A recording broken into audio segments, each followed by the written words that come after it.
दोस्तों, क्या मजबूत हालात में आने के बाद टीम इंडिया ने इंग्लैंड को एक बार फिर वापसी का चांस दे दिया है।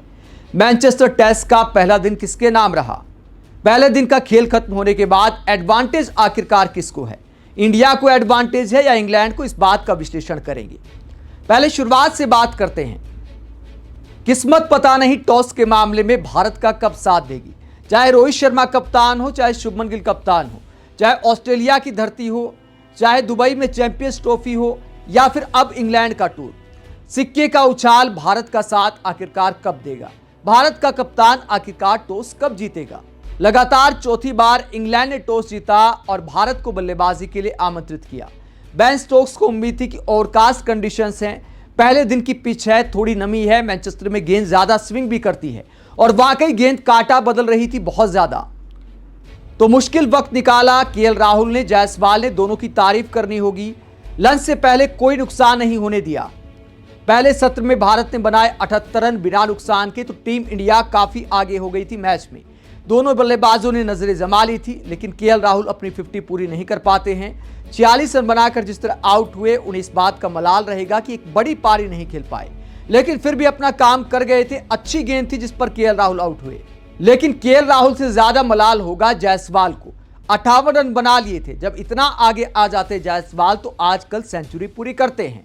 नई गेंद को निकाल दिया था, लेकिन लियाम डॉसन आते हैं, लेफ्ट आर्म ऑर्थोडॉक्स गेंदबाज, बाएं हाथ के बल्लेबाज का विकेट ले जाए, वो भी पहले दिन की पिच पर, जहां गेंद में कुछ भी स्पिन वगैरह नहीं है, पिच से कोई मदद नहीं है, ना ही लियाम डॉसन में कोई ज्यादा वैरायटी है।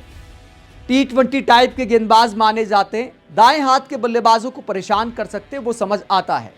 लेकिन जायसवाल जो अच्छा स्पिन खेलते हैं, उन्हें लेफ्ट आर्म ऑर्थोडॉक्स गेंदबाज आउट कर गया। ये बड़ा झटका था। हैरान रह गए जायसवाल भी कि यार इसकी गेंद पर मैं आउट कैसे हो गया। लेकिन 58 रन बनाए, फिर भी अच्छी पारी खेली। टीम इंडिया को शानदार शुरुआत दी जायसवाल ने भी और केएल राहुल ने भी। लेकिन उसके बाद बेन स्टोक्स वापसी कराते हैं। गिल पर लगता है कि ज्यादा असर हो गया है। जिस तरह का माइंड गेम इंग्लैंड की मीडिया, इंग्लैंड के खिलाड़ी खेल रहे हैं, गिल का लगातार फ्लॉप होना जारी है। पिछले मैच में भी कुछ नहीं कर पाए थे, इस बार भी फेल हो गए, कम से कम पहली पारी में। 12 रन बनाकर गिल आउट हुए तो लगा कि शुरुआत बिगड़ गई है और यहां पर टीम इंडिया जल्दी जल्दी निपट भी सकती है, क्योंकि तब भी पिच में खासी मदद थी। ऐसा नहीं था कि लंच से पहले ही गेंद स्विंग कर रही थी, लंच के बाद भी गेंदबाजों को मदद मिल रही थी। लेकिन उसके बाद ऋषभ पंत और साई सुदर्शन ने एक शानदार बैटिंग की। साई सुदर्शन और ऋषभ पंत 72 रन जोड़ चुके थे और ऐसा लग रहा था कि बर्मिंघम की तरह एक बड़ा स्कोर बनने वाला है पहली पारी में। ऋषभ पंत के बल्ले से एक और सेंचुरी आने वाली है। ऋषभ पंत अच्छी स्ट्राइक रेट के साथ बल्लेबाजी कर रहे थे। 48 गेंद में 37 रन बनाते हैं और एक बड़ा स्कोर साफ दिखाई दे रहा था। पिच में थोड़ी मदद भी कम हो गई थी गेंदबाजों के लिए, क्योंकि गेंद काफी सॉफ्ट हो गई थी, तो मुश्किल टाइम भारत के बल्लेबाजों ने निकाल दिया था। ऐसा लग रहा था कि साई सुदर्शन और ऋषभ पंत तीसरे सेशन में पूरी तरह कैच करने वाले हैं। धागा खोलना शुरू किया ही था कि इंग्लैंड की किस्मत साथ दे जाती है। क्रिस वोक्स की एक गेंद ऋषभ पंत के जूते पर जाकर लगती है। ऋषभ पंत इंजर्ड हो जाते हैं, मिनी एम्बुलेंस में बाहर जाते हैं, तो इस पारी में खेलना काफी मुश्किल दिखाई दे रहा है ऋषभ पंत का। तो वहां पर एक टर्निंग पॉइंट आता है, क्योंकि ऋषभ पंत आउट होते हैं। उसके बाद 61 रन बनाकर साई सुदर्शन भी आउट हो जाते हैं, तो अपना पहला शतक बना सकते थे। मुश्किल टाइम निकाल लिया था, काफी पेशेंस के साथ बल्लेबाजी की, तो पहली सेंचुरी बनाने का मौका चूक गए मुझे लगता है साई सुदर्शन। तो यहां पर मुझे लगता है कि इंग्लैंड ने थोड़ी वापसी कर ली है। 3 विकेट पर 212 रन जब टीम इंडिया ने बना लिए थे, तो इंडिया की टीम मैच में काफी आगे दिखाई दे रही थी। लेकिन जो 2 विकेट एक तरह से गिर गए, एक ऋषभ पंत मैदान से बाहर चले गए, एक साई सुदर्शन जो आउट हो गए, तो भले दिन का खेल खत्म होने तक स्कोर है 264 रन पर 4 विकेट, लेकिन आप इसे मान सकते हैं 264 रन पर 5 विकेट, क्योंकि जिन हालात में ऋषभ पंत बाहर गए थे, वापस आना मुश्किल दिखाई दे रहा है। हो सकता है आखिरी बल्लेबाज के तौर पर आ जाएं, लेकिन यह भी कहना मुश्किल है, क्योंकि दौड़ नहीं सकते। रनर का रूल खत्म हो गया है कि अब आप रनर नहीं ले सकते। तो ऋषभ पंत कितनी बल्लेबाजी कर पाएंगे कहना मुश्किल है, तो इसे आप 5 विकेट मान सकते हैं। 264 पर 5, कम से कम 400 रन यहां से भारत को बनाने होंगे, तो उसके लिए भी अभी 135-136 रन भारत को बनाने हैं, जो आसान नहीं है। कई बार हमने देखा है कि बल्लेबाजी हमारी कोलैप्स कर जाती है। पीछे कौन बल्लेबाज हैं? सुंदर है। इसके अलावा अंशुल कंबोज से फिर शुरू हो जाती है गेंदबाजों की कहानी। अंशुल कंबोज हैं, उसके बाद मोहम्मद सिराज हैं और बुमराह हैं।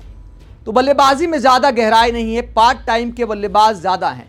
यहां पर भी एक छोर पर शार्दुल ठाकुर बैटिंग कर रहे हैं। तो शार्दुल ठाकुर भी अच्छे डिफेंसिव बल्लेबाज तो नहीं माने जाते, हालांकि आज और ज़्यादा नुकसान नहीं होने दिया, इसके लिए दोनों की तारीफ करनी होगी। जडेजा और शार्दुल ठाकुर 19-19 रन बनाकर नॉट आउट हैं। तो टीम इंडिया के लिए यह अच्छी बात है कि 4 के बाद कोई 5वां विकेट ऑफिशियल रूप से नहीं गिरा। फिर कहता हूं कि ऋषभ पंत चूंकि इंजरी में बाहर गए हैं तो इसे आप 5 विकेट मान सकते हैं। तो कम से कम 150 रन और बनाने होंगे टीम इंडिया को पहली पारी में, अगर थोड़ा सुरक्षित महसूस करना है। क्योंकि मुझे लगता है कि आगे आगे जैसे मैच बढ़ेगा, दूसरे दिन तीसरे दिन ये पिच बल्लेबाजी के लिए थोड़ी आसान हो सकती है। 400 से ऊपर अगर टीम इंडिया बनाती है तो फिर एडवांटेज रहेगा, क्योंकि ओवरकास्ट कंडीशंस तो इस टेस्ट मैच में 5 दिन रह सकती हैं। 5 दिन मौसम ऐसा ही है, बादल छाए रहेंगे। तो भारत के गेंदबाजों को भी इसका फायदा मिल सकता है। कुल मिलाकर अगर पहले दिन की बात करें किसके नाम रहा, तो मुझे लगता है कि फिलहाल अगर बात करें तो 55% इंग्लैंड के पक्ष में है, 45% इंडिया के पक्ष में है। थोड़ा सा एडवांटेज आप दे सकते हैं इंग्लैंड को, लेकिन अगर 150 रन और बना लेती है टीम इंडिया तो फिर टीम इंडिया एडवांटेज में आ जाएगी। आपको क्या लगता है, पहले दिन का खेल किसके नाम है? क्या इंग्लैंड ने वापसी कर ली है या टीम इंडिया मजबूत स्थिति में है? कमेंट बॉक्स में अपनी राय जरूर दें। साथ ही देखते रहे पब्लिक मीटर, चैनल को सब्सक्राइब भी करें। नमस्कार।